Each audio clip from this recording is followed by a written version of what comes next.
नमस्कार, आप देख रहे हैं कर्पूरी ज्योति लाइव। आज पटना के गांधी मैदान में भाकपा माले के द्वारा लोकतंत्र बचाओ देश बचाओ रैली का आयोजन किया गया है, जिसमें बिहार से कोने कोने से लोग आ रहे हैं। काफ़ी संख्या में लोग आए हुए हैं। पूरा पटना जो है लाल झंडे में पट चुका है।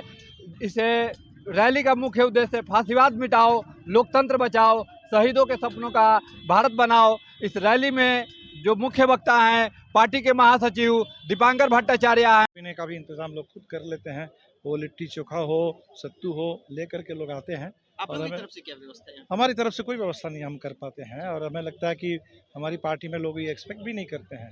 ये जनता पर निर्भर पार्टी है, जनता की अपनी पार्टी है, और इसीलिए लोग खुद से ये तैयारी करके आते हैं। गरीबों से हमने बात की, रात में कहना कि अनाज नहीं मिल रहा है, ये सब समस्या, घर तोड़े जा रहे हैं। नहीं, वो तो बिल्कुल समस्या है और उस पर लड़ाई जारी है, और वो लड़ाई पर भी हम लोग यहाँ बात करेंगे रैली में। चाहे राशन का सवाल हो, जहाँ भी आवास का है, जहाँ बुलडोजर चल रहा है, उस पर लोग लड़ेंगे। और हम हमेशा लोगों से कहते हैं कि सरकार पर निर्भर होकर मत रहिए। सरकार अगर भाजपा नहीं है, जिसका मतलब सरकार बदल गई और हम अगर संतुष्ट हो जाएंगे, तब लोग गरीबों को कुछ नहीं मिलेगा। इसलिए हमें जो भी गरीबों को अधिकार जो भी मिला है, जो भी सम्मान मिला है, वो अपने संगठन, अपने आंदोलन के बलबूते मिला है। इसलिए उसको हर हमेशा उसको तेज करना पड़ेगा, मजबूत रखना पड़ेगा। आज की प्रमुख बिंदु क्या होगी, आज जो रैली चल रही है? आज जो रैली का मुख्य नारा है वो देखिए उससे बिल्कुल साफ है, देश बचाओ लोकतंत्र बचाओ। लोकतंत्र बचेगा तभी देश बचेगा। और आज की रैली सिर्फ बिहार के संदर्भ में नहीं है, हम बिहार पर भी बात जरूर करेंगे, लेकिन इस समय बिहार की भूमिका राष्ट्रीय है। देश के आंदोलन का ये सबसे अगुवा प्रदेश है बिहार, और इसीलिए पूरे देश को संकट से उबारने के लिए जो जिम्मेदारी हमारे ऊपर है, उस पर हम लोग बात करेंगे। बात करें तो भाकपा माले गरीब गुरबों की पार्टी कही जाती है, लेकिन पार्टी के उतना सीट पर चुनाव नहीं लड़ पाते। क्या ये एक राजनीतिक ताकत भी दिखाने की कोशिश है कि ये रैली? नहीं, ताकत दिखाने की कोई अलग से कोई कोशिश नहीं है। हमें लगता है कि इस समय जो देश में बेचैनी है, लोग ये देखना चाहते हैं कि आज जो देश के सामने राजनीतिक सामाजिक चुनौती है, क्या इस चुनौती को कबूल करने के लिए कोई ताकत बन रही है कि नहीं बन रही है। इसलिए हमें लगता है कि माले की अच्छी रैली होती है। जैसे विधानसभा में हमें 12 सीट मिले, पूरे देश में हमने देखा कि लोगों में एक खुशी आई कि चलो संघर्ष की ताकत विधानसभा में पहुंची है। आज अगर अच्छी रैली होगी तो इसका पूरा संदेश पूरे देश भर में जाएगा। जहां भी जो पीड़ित हैं, प्रताड़ित लोग हैं, जो भी बेचैन है देश के लोकतंत्र के भविष्य को लेकर के, सबको इस भरोसा मिलेगा कि एक लड़ाई की ताकत तैयार हो रही है। मतलब कि 2024 में भाकपा माले एक प्रमुख राजनीतिक दल है, ये भी बताया जा रहा है विपक्षी एकता के लिए। नहीं, वो तो अब निश्चित तौर पर बिहार में हम महागठबंधन में जो था, हम तीसरे नंबर पर थे, और बिहार को लेकर के पूरे देश में वामपंथ की मजबूती बहुत ज़रूरी है, पूरे विपक्षी एकता के लिए भी ज़रूरी है। और इसीलिए हमें लगता है कि 2024 के चुनाव में तमाम विपक्षी दलों की बड़ी एकता बने, हम उस प्रयास में हैं और रहेंगे। जी, त्रिपुरा में जिस प्रकार से अमित शाह ने बोला है वाम दलों को लेकर के, उस पर आपका क्या कहना है? नहीं, अमित शाह तो हर जगह ही बोल रहे हैं कि हम 50 साल राज करेंगे, और नड्डा साहब बोल रहे हैं कि देश में एक ही दल रहेगा।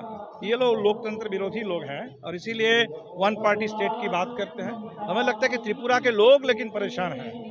5 साल के जो भारतीय जनता पार्टी के शासन का तजुर्बा हुआ है, लोगों को हमने देखा था, गए थे जब त्रिपुरा, तो बहुत परेशानी है। लोग चाहते हैं कि एक विपक्षी बड़ी एकता बने और सरकार बदल जाए।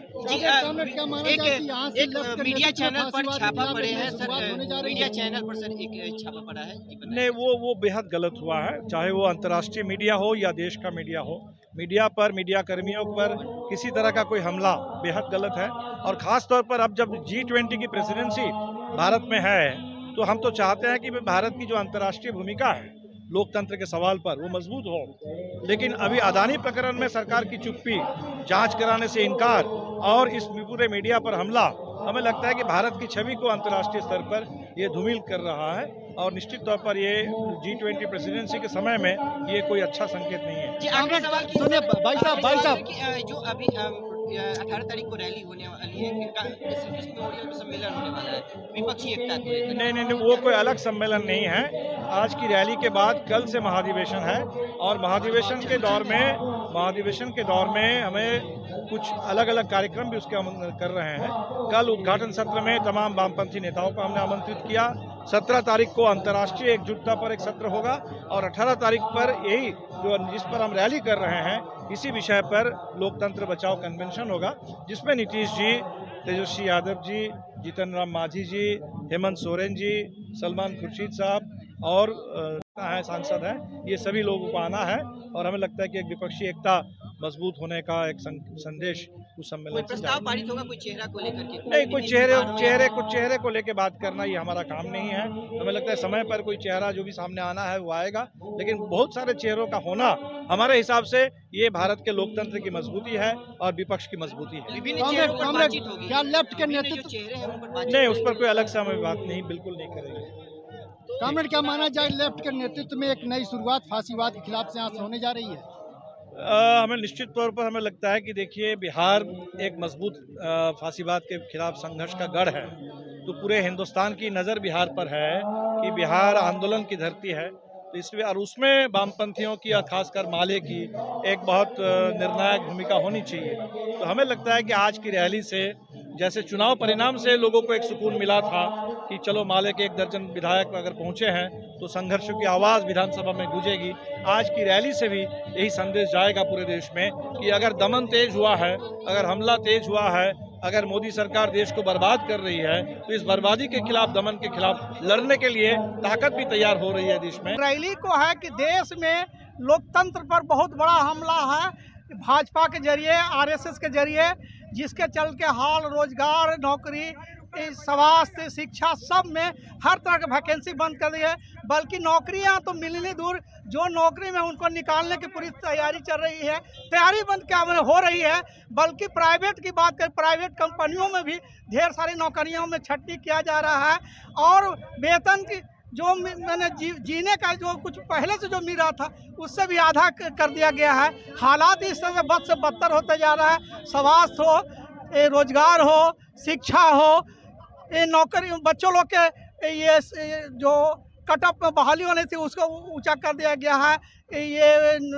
ये शिक्षा पाने के लिए बहुत सारा सीट मतलब कम कर दिया जाए, चाहे आईटीआई हो, जेएनयू हो, बीएचयू हो, मतलब जितने तरह के है ऊंचे संस्थान है सब जगह जो है सीट भी मतलब कम कर दिया गया है। जिसके चलते हालात देश में ऐसा हो गया कि बच्चों को ये एक तो बहुत महंगी शिक्षा और कम मतलब के लोगों को मतलब ये एंट्रेंस भी मिल रहा है।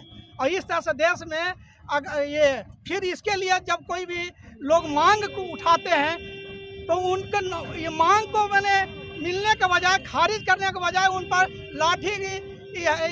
लाठियां बरसाई जा रही है, जेलों में ठूसा जा रहा है। आप रेलवे की बहालियों में देखें कि नौजवान रोजगार मांग रहे थे लेकिन उनको रोजगार मिलने के बाद आज तक कई वो मुकदमा में लोग जेल में हैं और बल्कि बजाते उनको लोग ढूंढा भी जा रहा है कि अपराधियों की तरह कि कितने लोग उस तरह से आंदोलन में ये थे। और तो और आप देख रहे हैं कि 4 साल की नौकरी ये निकाली गई है जो अग्निवीर कहा जा रहा है कि नाम इतना बड़ा मालूम पड़ रहा है कि वो सच में कितने बड़े वीर हैं। और अपने ये संसद में, विधानसभा में बैठे लोगों का हर तरह से मैंने ये कहिए कि वेतनमान एक तरह से लेते रहे, ताज जिंदगी लेते रहेंगे, उनके परिवार को मिलते रहेगा, पेंशन जो है कई पेंशन भी मिलेगा। लेकिन यहाँ तक है कि अब वो अग्निवीर वाले लोग को कुछ मिलना नहीं है। और इतना नहीं, न्यू पेंशन स्कीम जो हुआ है उस पेंशन स्कीम वाले लोगों का भी कोई ये अंधकारमय है कि जो नौकरी के बाद लोग के सुरक्षा की गारंटी हो जाती है कि रिटायरमेंट के बाद हमको कुछ ये प्राप्त हो, उससे जीविका चलाएंगे।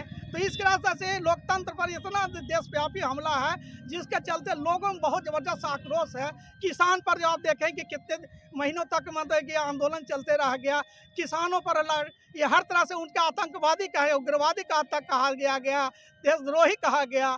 जेएनयू में छात्र लोग अपने बाजी मांगों के लिए फीस बढ़ोतरी के खिलाफ आंदोलन कर रहे थे तो उनको देशद्रोही कहा गया, उनको भी जेलों में ठूसा गया। आज तक कई लोग अभी भी जेल में थे, कुछ लोग को रिहा किया जा रहा है बहुत दबाव के बाद। तो इस तरह से लोकतंत्र पर जबरदस्त हमला है पूरे देश में। एक सवाल कि अभी आपने बोला नौकरी को लेके, अभी आप लोग महागठबंधन में हैं, बिहार में महागठबंधन में घटक दल के रूप में भी आप लोग हैं। सरकार जो है एक तरफ बोलती है कि 10 से 20 लाख हम नौकरी देंगे और एक तरफ जो है कई विभागों में 1.5 दर्जन से ज़्यादा नौकरी को ख़त्म कर दिया गया। तो क्या लगता है कि ऐसे में आप 10 से 20 लाख नौकरी आपकी सरकार दे पाएगी? नहीं, तो हमारी सरकार के हम तो इसीलिए तो सरकार से बाहर शुरू में ही समझ रहे थे कि ये अगर यह सरकार मतलब कुछ मतलब कि अगर मिनिमम या न्यूनतम प्रोग्राम पर अगर काम नहीं करते हैं तो हम मतलब इसका विरोध करेंगे और इसीलिए हम बाहर में रहे हैं। इसलिए नहीं मतलब सरकार में शामिल हुए। हम जरूर मतलब कि भारत में जो अभी लोकतंत्र पर हमला है, देशव्यापी हमला, आरएसएस का जो खतरा है, इस खतरा को भांपते हुए हम गठबंधन में गए हैं। ना कि यह समझ लिए कि पूरी तरह से ये जनतांत्रिक सरकार होगी, लेकिन यह जो बिल्कुल जन विरोधी सरकार है मतलब देश में, उसको हटाने के लिए हम गठबंधन में गए हैं और इसलिए न्यूनतम साझा प्रोग्राम के तहत हम इसके साथ गठबंधन में हैं। और ये आप देखें कि पटना में लोगों को उजाड़ा जा रहा था फुटपाथियों के, तो हमारे माले के विधायक दल के नेता महबूब आलम ये सड़कों पर उतरे हैं। आपको ये कल परसों की घटना है।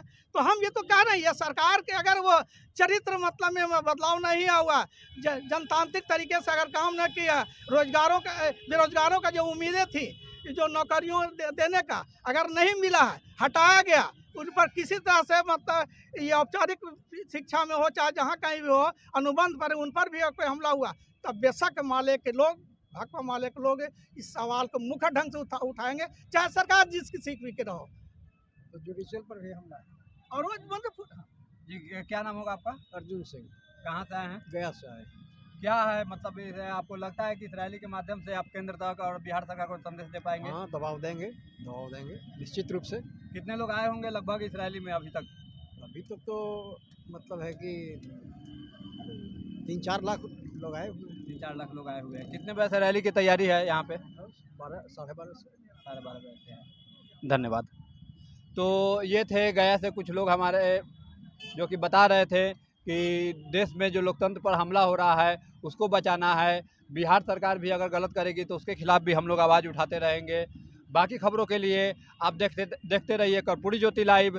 कैमरा पर्सन प्रत्युष के साथ विशाल वैभव, पटना।